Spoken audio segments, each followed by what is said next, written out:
Hello बच्चों, कैसे हो आप लोग। आई होप कि आप सब लोग अच्छे होंगे, स्वस्थ होंगे। तो आज हम कोई भी अपनी पढ़ाई से जुड़ी हुई बातें नहीं करेंगे। आज मैं आपसे सिंपल से अपने ओपिनियन शेयर करूंगा कि आप किस तरीके से बोर्ड के एग्जाम्स के प्रेशर को हैंडल कर सकते हो और साथ ही उसको किस तरीके से पॉजिटिव वे में अपनी लाइफ में इस्तेमाल कर सकते हो। तो अगर मैं आपसे कहूँ कि बोर्ड का एग्जामिनेशन, आपने कभी कुछ सोचा है कि बोर्ड क्यों ऐसा एग्जामिनेशन लेता है, क्यों 10th क्लास में बोर्ड्स होते हैं, क्यों 12th क्लास में बोर्ड्स होते हैं, क्यों नहीं होम बोर्ड करवा दिए जाते। तो उसका एक बहुत बेसिक और सिंपल सा रीजन है क्या, कि जैसे जैसे हम लोग बड़े होते रहते हैं हमारे ऊपर रिस्पॉन्सिबिलिटीज आने स्टार्ट हो जाती हैं। जब हम छोटे थे खूब खेलते थे, जब हम बड़े हुए हम पता चला कि पढ़ाई की इंपॉर्टेंस क्या है। जब हम और थोड़े बड़े होंगे हमें पता चल जाएगी फैमिली की इंपॉर्टेंस क्या है। और जब हम थोड़े और बड़े हो जाएंगे तो हमें पता चल जाएगा कि एक पूरी की पूरी सोसाइटी के लिए हमारे लिए इंपॉर्टेंस क्या है। तो जैसे जैसे हम इस वाले फील्ड में इस तरीके से आगे बढ़ते रहते हैं हमें पता चल जाता है कि हमारे ऊपर रिस्पॉन्सिबिलिटीज बढ़ने वाली है। ठीक है। तो लाइफ में केवल पढ़ाई सब कुछ भी नहीं है। लाइफ में केवल खेल कूद ही सब कुछ नहीं है। लाइफ में केवल दोस्त ही सब कुछ नहीं है। लाइफ में केवल सोसाइटी ही सब कुछ नहीं है।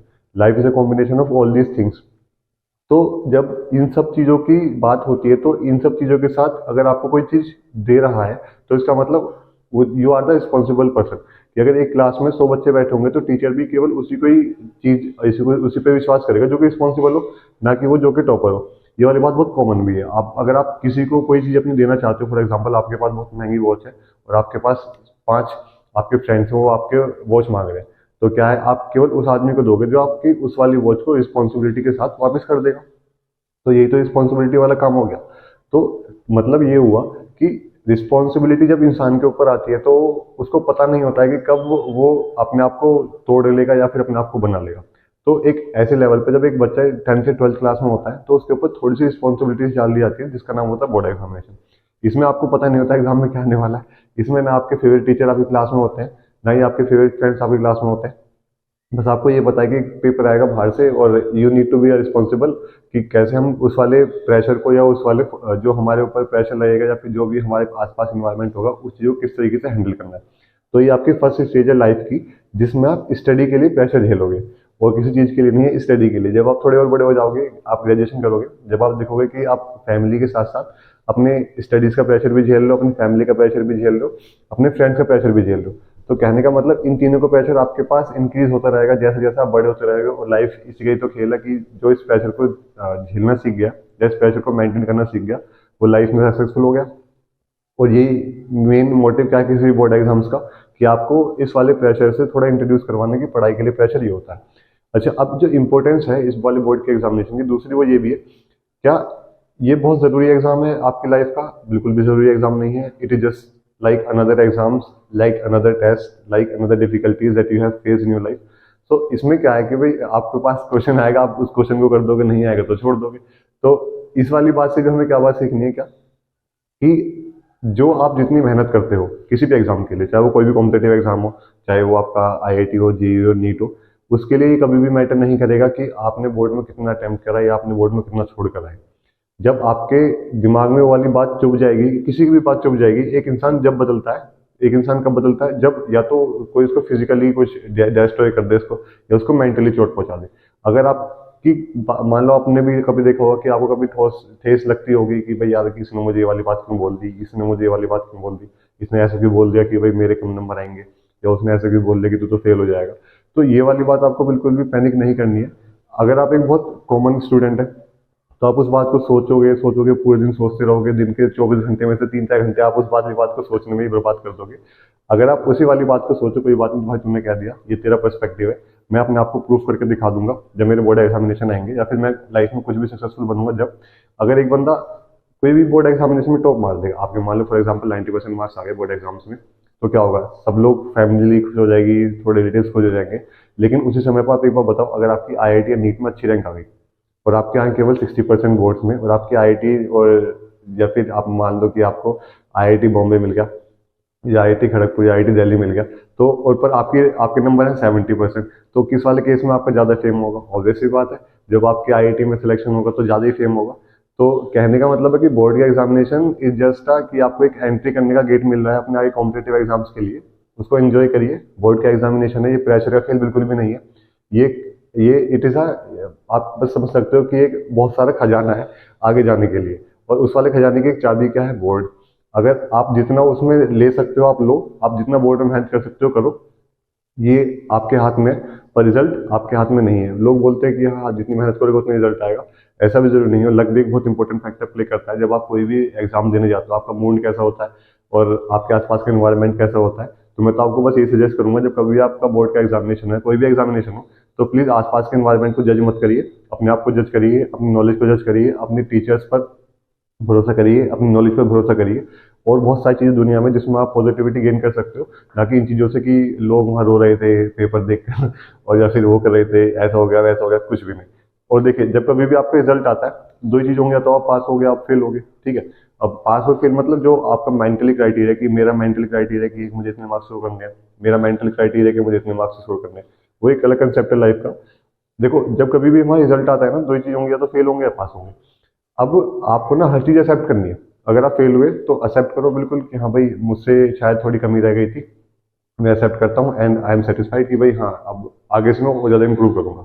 अगर अच्छे मार्क्स आए, आप जब भी अपने आप को सेटिस्फाइड मानिए कि हाँ मेरे अच्छे मार्क्स आए and I will improve in my next examination. So ये चीज़ें क्या है कि एक्सेप्शन, मतलब लाइफ में ना फेलियर्स और दो ही चीज़ होंगे, सक्सेस हो गया फेलियर होगा, उन दोनों को ही एक्सेप्ट करना आना चाहिए। अगर आप सक्सेस को केवल मनाना सीख गए, बल्कि सक्सेस कोई मनाने की चीज़ नहीं है, सक्सेस आपको बस, जब भी आपके पास कोई सक्सेस आती है तो इसका मतलब you become a responsible person.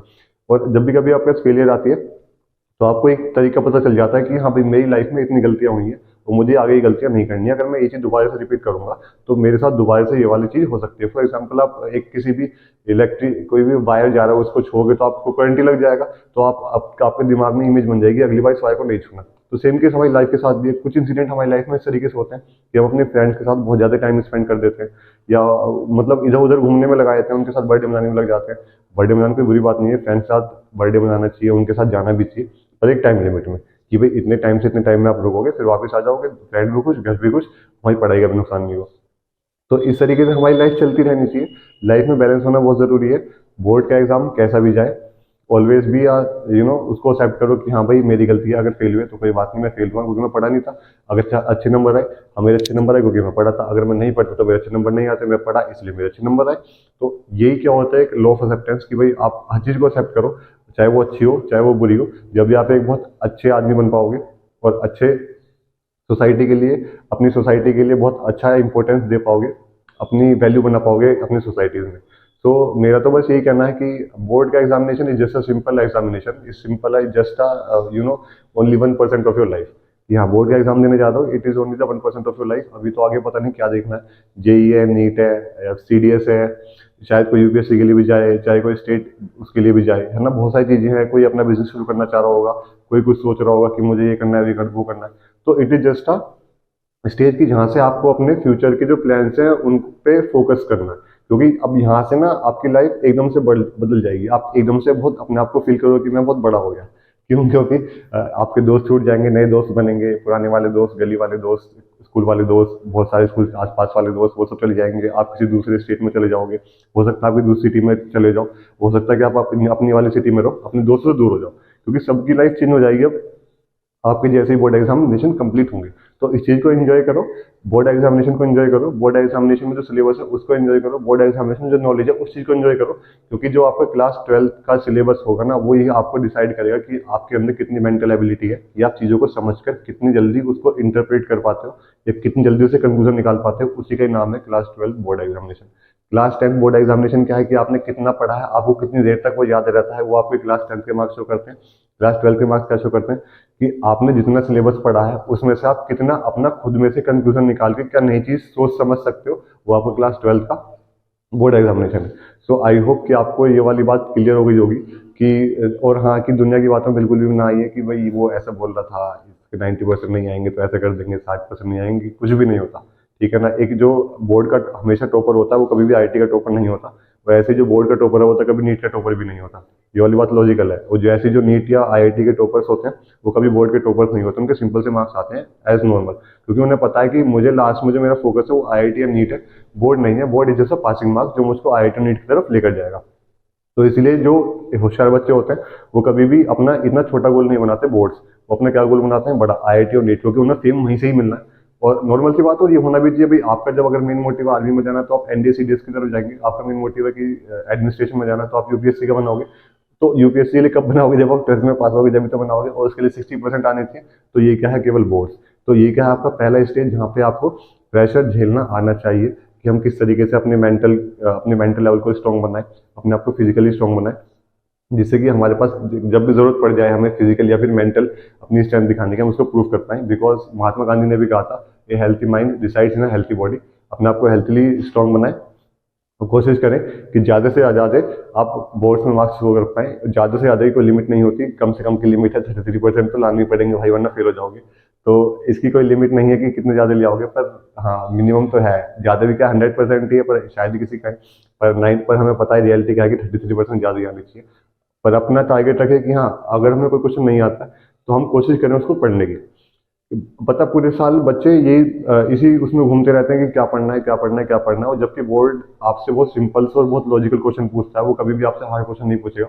अगर उसे हार्ड क्वेश्चन पूछने होंगे तो आईआईटी के एग्जाम में नहीं पूछ लेगा, अगर उसे हार्ड क्वेश्चन पूछने होंगे तो फिर वो जेई मेन जेई एडवांस में नहीं पूछ लेगा, हार्ड क्वेश्चन पूछने होंगे तो वो नीट में नहीं पूछ लेगा क्या।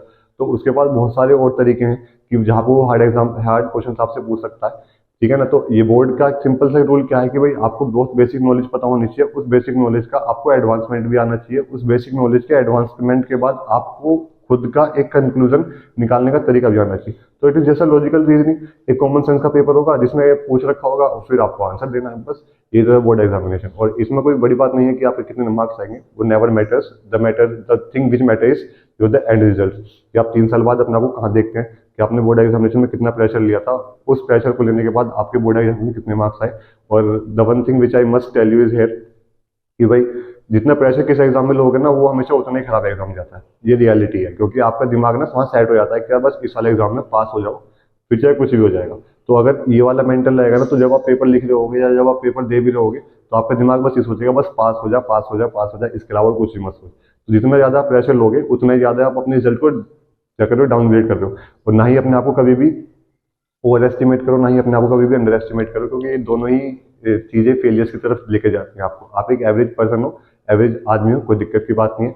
आप अपने आप को ओवर एस्टिमेट मत करो, आप अपने आप को ओवर कॉन्फिडेंस भी मत करो। आप अपना कॉन्फिडेंस एक मेंटेन लेवल पर, एक मतलब एक ऑप्टिमम लेवल पर बनाए रखो, जिससे कि ना ही आप कभी किसी को देखो। जो भी इंसान ज्यादा बोलता होगा लाइफ में, उसको कुछ भी नहीं पता होगा। और जो इंसान शांत रहता होगा ना लाइफ में, जो अपने मतलब की बात करता होगा, उसको बहुत ज्यादा नॉलेज होगी। उसका रीजन ये है क्योंकि उसको पता है कि अपनी नॉलेज फ्री में देनी नहीं है ना किसी को भी। भाई सामने वाला बोल रहा है, बोलने दो। हमको जब कब बोलना पड़ेगा, जब हमारी वैल्यू होगी हमारी बात की। तो आपको बस ये वाली बात ध्यान रखनी है, कभी भी लाइफ में किसी के साथ भी ऐसा आर्ग्यूमेंट मत करिए ठीक है, जिससे आपकी बेइज्जती हो और जहाँ पे आपके पास नॉलेज ना हो। अगर आपको नॉलेज नहीं है, आप कह दो कि भाई मुझे नॉलेज नहीं है, मैं इस बारे में कुछ आपसे बात नहीं कर सकता, मुझे नॉलेज होगी then I will make a proper discussion on that. So I hope कि आपको ये सब बातें समझ में आ गई होंगी। और मेरी तरफ से बस ये मैं भगवान से भी प्रे करता हूँ कि आपका बोर्ड्स में बहुत अच्छे मार्क्स आए। और साथ ही बोर्ड्स में नहीं, आप लाइफ में जितने भी अपने एग्जाम दो, तो जितनी भी आपने उसके अंदर मेहनत करी है एग्जाम के अंदर, उसके हिसाब से आपके मार्क्स आए। मैं आप भगवान से ही प्रे करता हूँ। And all the best for my side, and have a very great future, and thank you guys.